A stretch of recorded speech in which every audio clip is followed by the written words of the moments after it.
So now what you need to do is just go on and record all the other rhythms that you did. I'd suggest record a cell for each one. I'm going to record all of my sounds onto the same track, just because that's how I do it. But you can insert different tracks, but there's a limit to the number of tracks you can have. So it might be better if you do it all on the same track. So that's what I'm going to do now.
Okay, so we're now at the point where I've recorded in all of the different sounds.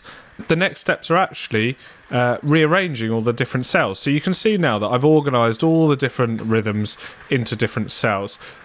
What I find is helpful here is if you perhaps insert a few more tracks. So you need to do voice and mic. Even if we're not going to record anything, it needs to know what type of track it is. So insert an audio track. Might add another one too.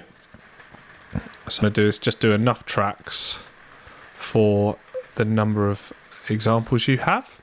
And this just gives us a bit of space to play around with where we put our rhythms. So you can see I'm sort of scrolling through the project. So I might, for example, put that one down there. And it's quite useful. It changes the colour of the audio. For example, play all them together. Should we see what that sounds like?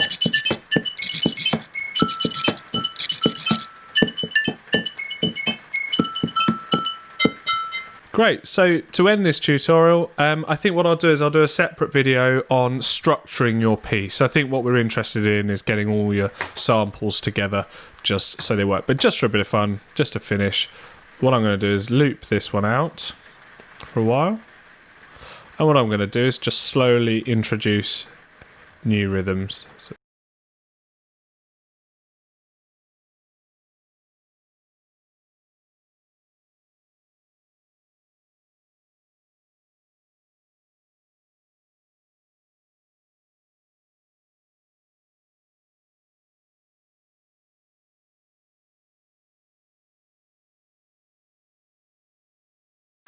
okay, so as you can see, I've basically just built them all up, introduced a new one after a bar.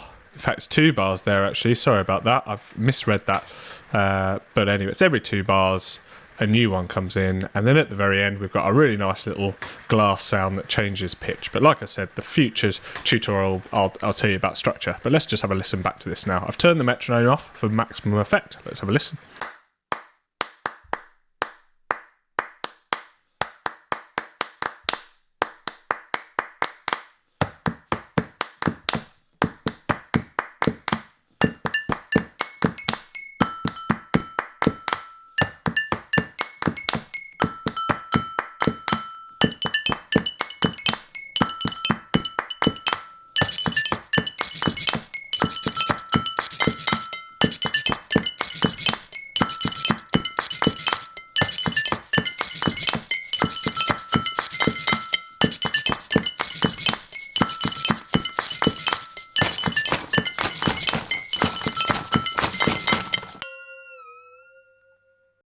So you can hear it gets a bit crowded at the end, so that's why how we structure it's going to be really important. But hopefully that's a really good start. We're up to a really good point now, and this is where the fun begins, because we can start restructuring our work and thinking about how we make it sound better. So well done if you got to this point so far, and there'll be more soon.